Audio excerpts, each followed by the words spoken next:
नमस्कार साथियों, आज हम एक ऐसे सवाल का जवाब खोजने आए हैं जिसने ना जाने कितनी पीढ़ियों से मनुष्य को उलझन में डाला हुआ है।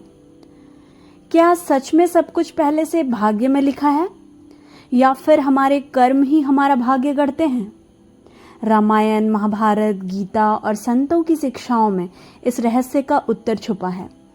आज हम इस चौथे एपिसोड कर्म और भाग्य में इसी गहन विषय को समझेंगे। आइए समझते हैं भाग्य की धारणा को। आम लोगों की सोच क्या कहती है? अक्सर लोग कहते हैं मेरे साथ जो होना था वही हुआ, किस्मत ही खराब है। वो तो भाग्यशाली है इसलिए उसे सब कुछ मिला।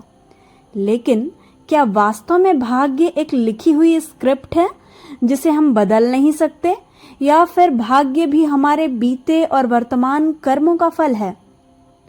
आइए जानते हैं शास्त्र का दृष्टिकोण। उपनिषद का एक श्लोक है, यथा बीजम तथा अंकुरः।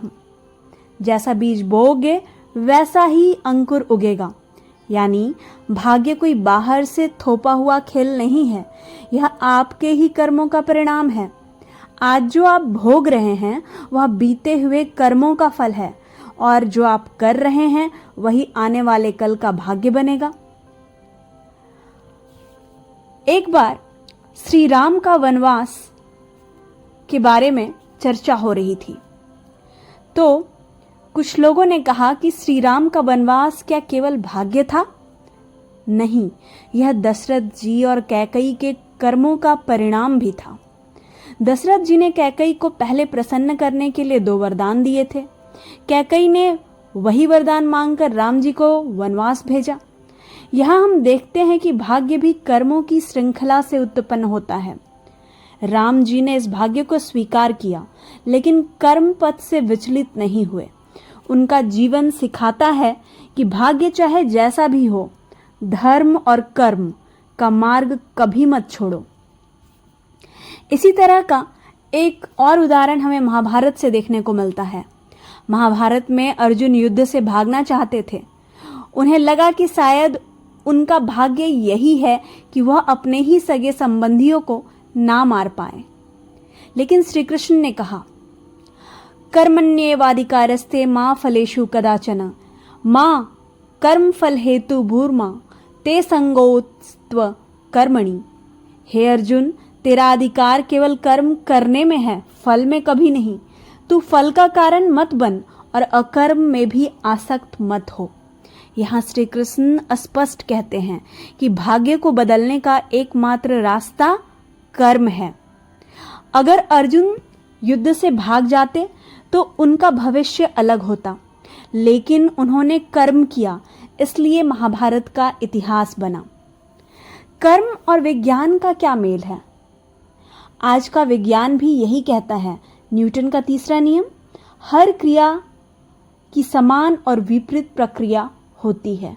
For every action there is an equal and opposite reaction. यह नियम केवल भौतिकी जगत में नहीं बल्कि जीवन में भी लागू होता है। जो भी कर्म आप करते हैं उसकी प्रतिक्रिया आपको कभी ना कभी मिलेगी। यह प्रतिक्रिया ही भाग्य कहलाती है। तो विज्ञान भी वही कहता है जो गीता कहती है, भाग्य कर्म के फल के बराबर। आइए अब जानते हैं संतों की शिक्षाएं इसके बारे में क्या कहती हैं। कबीरदास जी कहते हैं, कबीरा कर्म करे कोई भाग न बंधे संग, भाग बंधे सो जानिए जो कर्म में आगे अंग। मतलब भाग्य अपने आप नहीं बनता, यह हमारे कर्मों से ही बनता है। तुलसीदास जी लिखते हैं, कर्म प्रधान विश्व करी राखा। भगवान ने भी संसार को कर्म प्रधान बनाया है। नीम करोली बाबा कहते हैं, जो कर रहा है वही पा रहा है। भगवान केवल वही देता है जो तुमने बोया है। मान लीजिए कोई किसान खेत में बीज बोता ही नहीं और कहता है अगर मेरे भाग्य में लिखा होगा तो फसल आ जाएगी। क्या ऐसा संभव है? नहीं। बिना कर्म के कोई फल नहीं मिलता, तो फिर फसल कैसे आएगी? लेकिन अगर किसान बीज बोए, पानी डाले, देखभाल करे, तभी फसल उगेगी। यही कर्म और भाग्य का संबंध है। भाग्य वही है जो हमने अपने कर्मों से बोया है। तो क्या निष्कर्ष निकलता है इस कर्म और भाग्य के रहस्य का? भाग्य कोई बाहर से थोपे गए नियम नहीं है। भाग्य वही है जो हमने अपने कर्मों से बनाया है। बीते कर्म, संचित या प्रारब्ध आज का भाग्य बनते हैं। आज के कर्म, क्रियामान कर्म जो हैं वो कल का भाग्य गढ़ते हैं। इसलिए हमें कभी कर्म करना बंद नहीं करना चाहिए। याद रखिए, आज का कर्म ही कल का भाग्य है। अगर आपको यह एपिसोड कर्म और भाग्य पसंद आया तो इसे लाइक ज़रूर करें, अपने दोस्तों और परिवार के साथ शेयर करें। कमेंट में बताइए आप किस में ज़्यादा विश्वास रखते हैं, कर्म में या भाग्य में। और हाँ, चैनल को सब्सक्राइब जरूर कीजिए ताकि अगला और अंतिम एपिसोड कर्म से मुक्ति और मोक्ष आप मिस ना करें। राधे राधे। जय श्री कृष्ण।